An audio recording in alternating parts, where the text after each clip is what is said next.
This message is entitled, The Real Meaning of Salvation, the Restoration of the Principal Things of Life. Salvation is not an escape plan. Salvation is the restoration of the principal things of life. The things Sirach 29:21 calls water, bread, clothing, and a house to cover shame. Deuteronomy 28 shows us the pattern. Verses 1 through 14 describe the blessings when we walk in alignment. Houses we live in, vineyards we eat from, work that prospers, children that flourish, and joy that stays.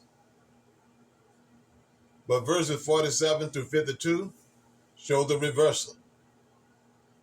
Captivity, loss, instability, and the stripping away of the principal things. Isaiah 65:17 through 24 is the covenant restoration. It is the reversal of the curse. It is the return of the principal things. God says, they shall build houses and inhabit them. They shall plant vineyards and eat the fruit of them. My elect shall long enjoy the work of their hand.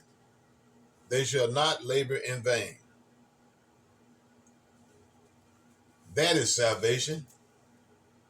Not floating away, not waiting to die, but the restoration of stability, provision, dignity, and joy right here in the land of the living.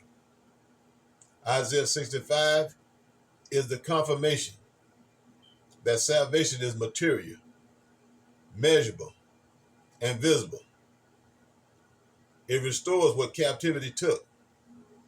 It restores what disobedience forfeited. It restores the principal things of life. That is the covenant pattern. That is the remnant promise. And this is the real meaning of salvation.